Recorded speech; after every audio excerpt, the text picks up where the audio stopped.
Koupo est toujours en notre compagnie. Je rappelle qu'il est le vice-président de l'Ordre des architectes de Côte d'Ivoire, architecte en chef, chargé de l'habitat rural et urbain, spécialisé, pardon. Voilà, de les pays en voie de développement. Et aujourd'hui, nous avons donc les lumières sur la ville de Daloa. Ouais. Et juste pour revenir, on a essayé de voir, on a vu la cité, du moins la préfecture, on a vu la mairie, on a fait un peu une petite critique. Mais moi, personnellement, je constate que la voirie n'est pas très en forme. Ah ben là, il y a des dames qui ont attiré mon attention quand on était en réunion. Ah, monsieur, montrez les rues de Daloa, on souffre.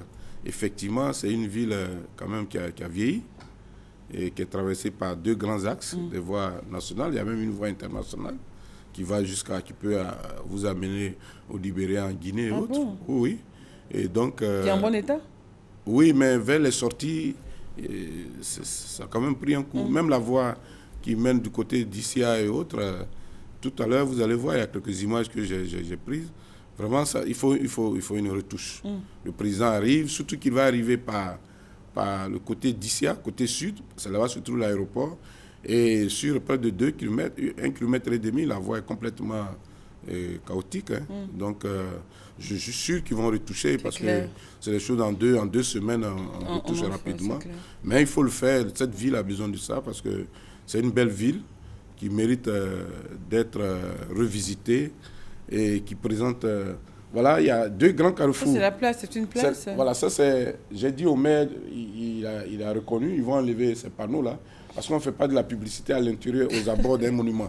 Voilà. C'est ce que les textes interdit, disent. Voilà, les textes disent. On ne fait pas de publicité à l'intérieur. Voilà, aux abords d'un monument. C'est à l'intérieur là, du rond-point. Ici, par contre, c'est le rond-point où on peut faire tout. Le maire s'est mis dans l'esprit de l'arrivée du président, donc à animer donc, ce rond-point-là. L'antilope, c'est le symbole de la ville de Daloa. Et donc, il a essayé de, en image, représenter ce qu'il est en train de faire au niveau de la voirie. Parce qu'il y a des quartiers qui n'étaient plus accessibles, surtout du côté de la route d'Issia. Je suis allé avec lui-même, j'ai regardé. Et quand on est descendu de la voiture, mon Dieu, la population qui est sortie pour dire enfin, les taxis peuvent arriver ici. Voilà, vous voyez ce tracé-là. Ouais. C'est une ville qui est tellement magnifique. Ça, c'est l'axe principal, la voie internationale qui traverse la ville. Mais oui, allez-y. Et qui, donc, porte à ses abords la préfecture, la région du préfet, la mairie, la BCAO, le conseil régional. Et donc, ce lac-là, nous sommes venus voir ce lac en fait. Et ils appellent ça piscine, mais c'est un lac parce qu'un lac est alimenté par soit une source souterraine, soit par un cours d'eau. Et là, je suis allé pour voir. C'est une source souterraine parce que arrivé auprès du lac, je ne sentais pas d'odeur. Je dit mais c'est quand même curieux. Et de l'autre côté, il y a une sortie, l'eau sort pour aller de l'autre côté de la voie. Je dis mais en principe, ça devait se vider. Et effectivement, je suis allé et on a vu qu'il y a une source naturelle, voilà. Cette zone marécageuse-là, l'eau sort de terre. Et c'est elle qui alimente donc, ce lac-là. Et le maire a un projet là-dessus. Et il a reconnu, il dit, le grand frère Kosugro, qui était le maire de Daloa, a ressuscité cet espace-là. Et lui, il va l'animer. Il va l'aménager. Et donc, les abords, il y a beaucoup d'espace. Et je lui ai donné quelques idées comme ça. Il a dit, bon, mais vous allez revenir. Nous allons travailler. Parce que ça peut être un grand point d'attraction dans la ville. Tout autour. Hein. Tout autour. Il y a de l'espace. On peut même faire... il suffit de protéger le lac avec un bon garde-corps. Et puis tout autour, on nettoie. On peut faire des petits maquis. Même pas des maquis, des halocodromes, des espaces la nuit qui peuvent être réglés avec un éclairage à des candélabres partout. C'est sûr que là... Et puis, je lui ai même dit, comme c'est de l'eau propre, on peut voir les eaux et forêts, mettre du poisson là-dedans. Et puis, ça va animer un peu. Voilà, quoi. Et une fois dans l'année, on fait une compétition de pêche. Le meilleur pêcheur de Daloa. Les gens vont venir de partout et c'est sûr que... C'est des idées, hein? Ah oui, c'est des idées qui font... C'est payant, monsieur le maire. Ah oui, ça, c'est pas gratuit. Alors, monsieur Koupo, j'aimerais revenir sur l'artère principale, la voie internationale qui mène jusqu'au Oui, ça fait est-ouest, oui. Tout aux abords, il y a quelque chose qui me manque. Je ne sais pas. Quand je regarde la ville de Daloa, je me dis qu'il y a quelque chose qui manque. C'était planté avant. C'est pour ça qu'on appelait Daloa la cité verte. Malheureusement, les arbres ont disparu. Qui a fait disparaître les arbres? Ah, là, je ne peux pas disparaître comme ça. Ouais, ben, ça vieillit aussi. Hein. Voilà, par exemple, ce palmier, il faut l'enlever parce que soit il va tomber dans l'eau, soit il va tomber dans la rue. Oui, il est vieux. Il est vieux? Il est vieux, oui, oui. Et là, c'est le maire. Là, maintenant, il m'a dit, allons, je vais vous montrer l'endroit où je veux faire mon rêve. C'est quoi? Il veut faire un parc. Ok. Un parc, vraiment un parc, disons un parc à thème, parce qu'il va mettre plusieurs espèces d'arbres à cet endroit-là. C'est une petite rivière qu'on appelle Tétégbé, qui traverse donc la ville et qui a laissé des espaces morts, non constructibles, et ces espaces-là sont fertiles. Donc, il va profiter de cette fertilité pour planter des arbres, faire de la végétation, pour faire vraiment de Daloa une cité verte. Donc, il m'a dit, je vais vous montrer, il faut que je dise, bon, allons-y, on va regarder. Sympa. Et donc, c'est un grand espace. Voilà, vous voyez la rue, vous voyez la voirie. La voirie. Elle appelle au secours.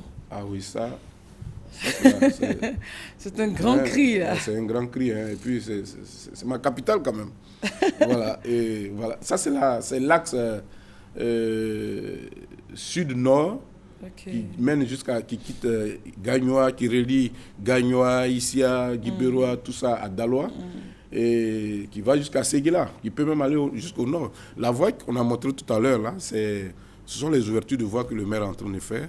Et moi, je l'ai félicité parce que vraiment, il y avait des véhicules abandonnés, aucun véhicule pouvait avoir accès à ce quartier. Donc, il est en train de faire un effort. Alors, maintenant, il faut que l'État ajoute un petit quelque chose. Alors, justement, voilà. C'est bizarre. Vous êtes prophète, j'allais dire. Au total, l'État ne peut pas tout faire. Il faudrait peut-être que les collectivités puissent s'attacher les services de partenaires extérieurs. Il y a un projet, le maire il dit qu'il a fait son projet, mais jusqu'ici, bon, ça tarde à venir. C'est pour ça, de temps en temps, l'État essaie d'aider, parce que, bon, la voirie aussi, ça coûte cher. Hein.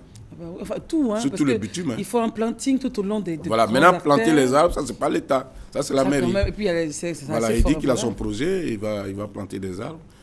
C'est la chose qui coûte moins cher. Vous pouvez faire des pépinières vous-même.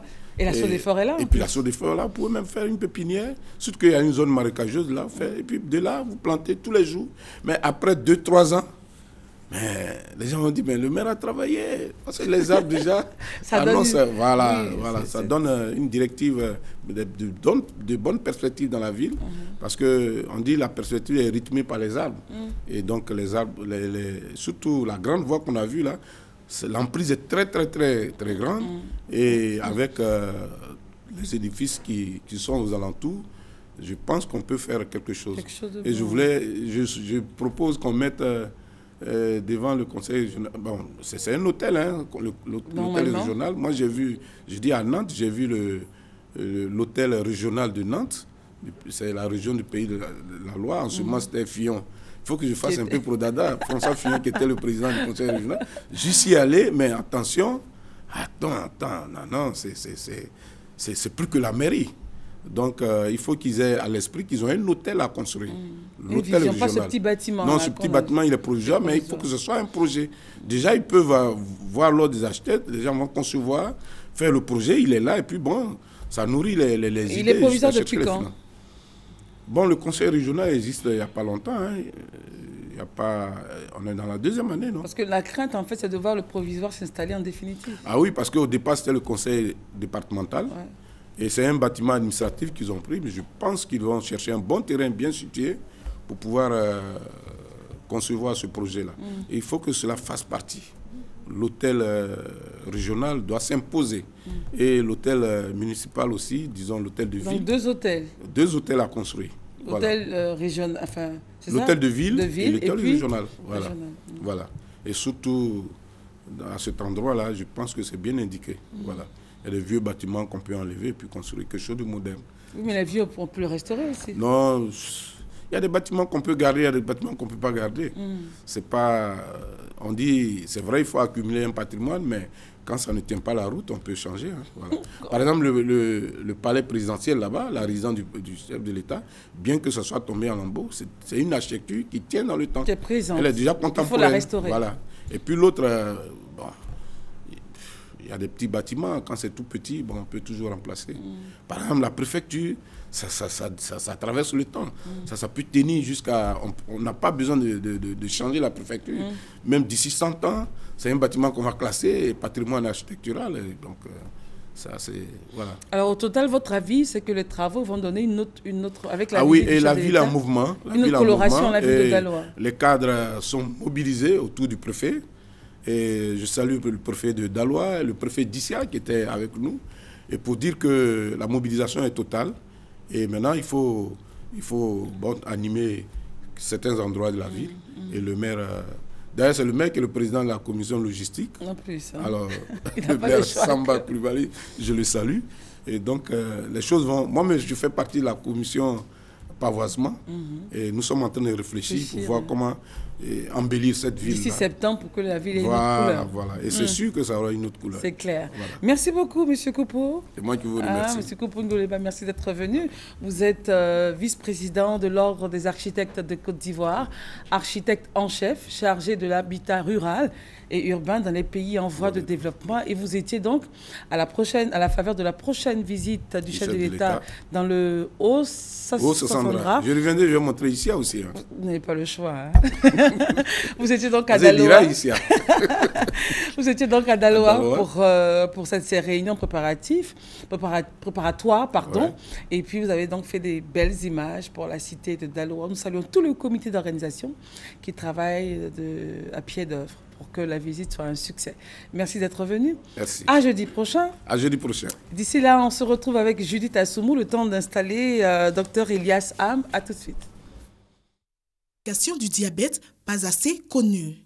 Une formation est donc initiée pour permettre aux agents de santé d'améliorer les connaissances dans la détection des pieds à risque et le traitement des lésions du pied.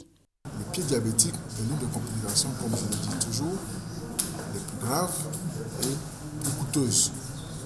Un pied diabétique, c'est un ulcère chronique qui va être soigné pendant plusieurs mois et cela nécessite beaucoup d'argent. Bien souvent, le patient est hospitalisé, il a beaucoup de médicaments à payer et en fait, cette complication est l'association de trois autres complications, notamment la neuropathie, donc l'atteinte des nerfs, l'artéropathie, les artères qui sont bouchées et l'infection. Voilà pourquoi cette complication coûte extrêmement cher. D'où l'intérêt de former les agents de santé dans les structures décentralisées pour qu'à leur niveau déjà, ils puissent reconnaître les pieds à risque et commencer un début de prise en charge. Quand on parle du pied diabétique, il faut savoir ce que cela signifie. C'est l'ensemble des lésions qui surviennent au niveau du pied d'un diabétique du fait des complications qui sont l'atteinte neurologique, l'atteinte des vaisseaux ou l'infection qui peuvent survenir au niveau du pied de ces diabétiques. Alors, il y a des signes qui permettent de les identifier. Ces atteintes peuvent être soit isolées, soit exister en même temps. Quand on parle de l'atteinte neurologique, la principale manifestation est ce qu'on appelle en termes médicaux les paresthésies. Les paresthésies, c'est-à-dire ce sont des sensations anormales au niveau du pied d'un diabétique. Beaucoup de diabétiques se plaignent de fourmillements, de sensations désagréables au niveau de leurs pieds ou de brûlures plantaires. Et ceci doit déjà sonner l'alerte. Outre l'atteinte neurologique, on l'a dit, le diabète peut atteindre les vaisseaux. C'est ce qu'on appelle l'artériopathie, l'atteinte vasculaire. À ce moment, ce qui se passe, c'est comme si l'artère se bouchait du fait de cette hyperglycémie, d'autant plus que cette hyperglycémie est associée, par exemple, à une hypertension artérielle ou à un taux de lipides élevé dans le sang ou à un tabagisme. Donc, quand les vaisseaux se bouchent, ça veut dire que le sang n'arrive plus au niveau du pied, le sang n'arrivant plus, les plaies, même minimes, tardent à cicatriser et ce qui peut aboutir également à une gangrène. L'amélioration de la prise en charge du pied diabétique est le thème retenu pour ce 3e séminaire national de diabétologie. Aujourd'hui, il faut dire que la prise en charge du diabétique a connu beaucoup d'efforts avec la prise en charge décentralisée, avec la création de microcliniques de prise en charge diabétique et également des cliniques rurales. Mais quand la prise en charge s'améliore, il n'en demeure pas moins qu'il y a des complications. Et toujours dans le cadre de cette prise en charge, nous voudrions aujourd'hui prévenir les complications, les complications du pied diabétique. C'est une excellente initiative de l'association Obésité Diabète de Côte d'Ivoire parce qu'il y avait un premier projet dénommé Amélioration des soins aux diabétiques.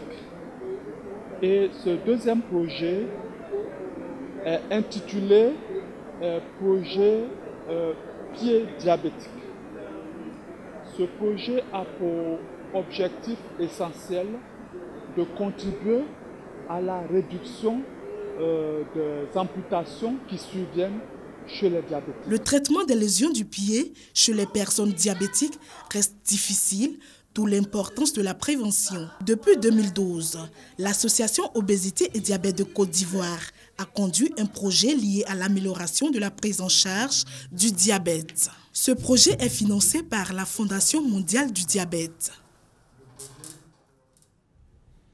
Voilà, et nous saluons donc le docteur Abodo, qui est à la tête de cette grande structure de lutte contre le diabète en Côte d'Ivoire. Nous sommes avec nos invités.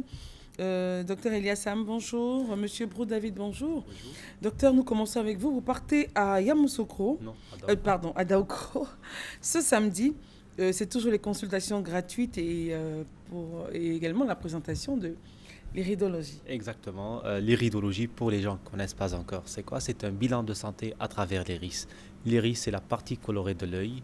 C'est la partie à travers laquelle on va faire un bilan général. On va visualiser tous les organes. On va se connaître comment notre organisme il fonctionne et on va savoir si on a des maladies qui sont cachées ou bien des maladies qui sont asymptomatiques. Ce n'est pas ma première fois de consulter à Daoukro et comme j'ai déjà promis, ce week-end-là, je serai à Daoukro présent pour des consultations pour les gens qui sont à Daoukro et dans les régions qui sont proches de Daoukro. Donc, ils sont invités à passer pour faire leur bilan de santé.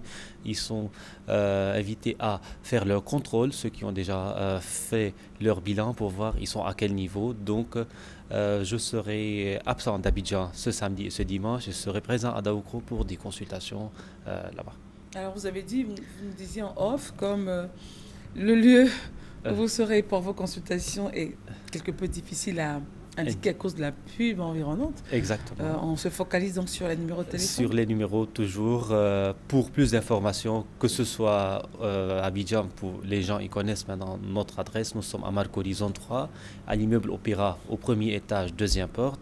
Et à Daoukro, pour plus d'informations, ils peuvent nous contacter sur le 05 06 23 24. Donc je répète, le 05 06 23 24.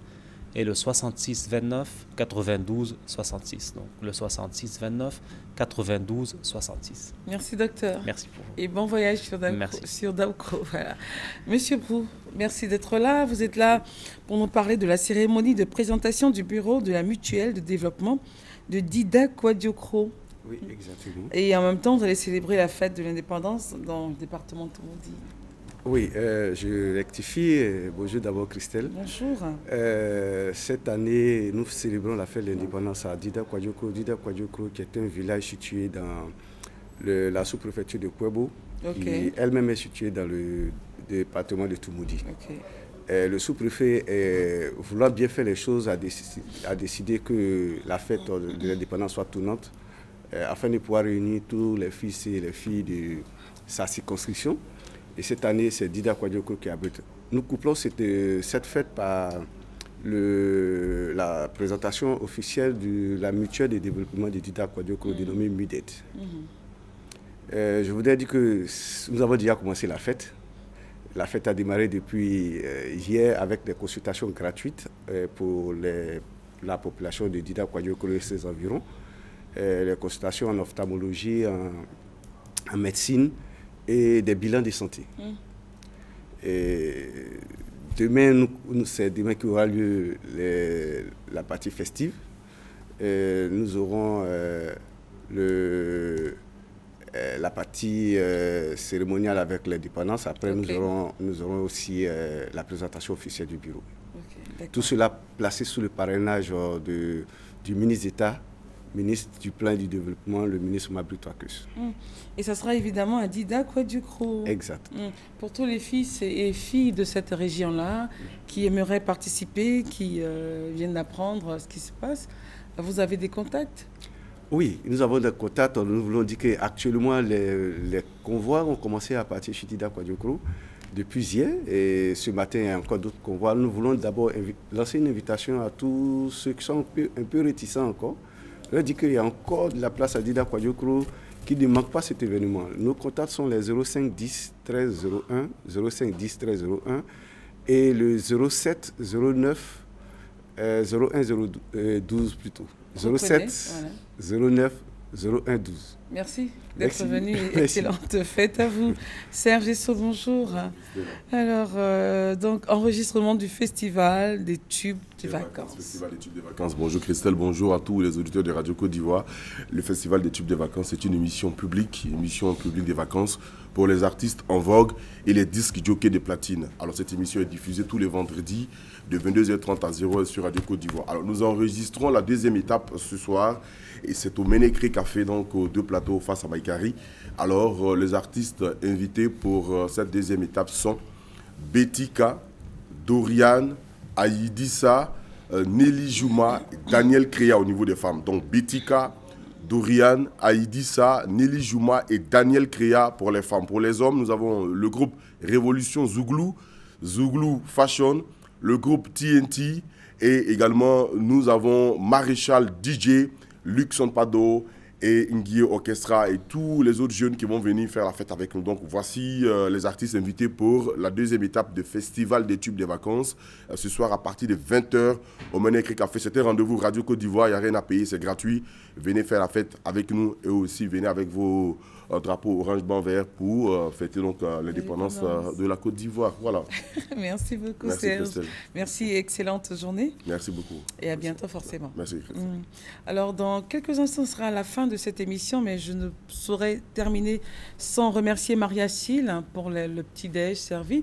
Et puis, un gros bisou à Madame Kamagaté Mariam, qui habite au Paillé, à Zito 2, à Madame Echoué Perruque, voilà, on l'appelle comme ça. Bisous, merci beaucoup, et puis mille excuses pour le delay. Et puis, vous remerciez tous. On se retrouve demain pour une autre matinale. Celle-ci a été réalisée par Judith Assoum. Au revoir et à demain.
La Côte d'Ivoire est de nouveau au travail.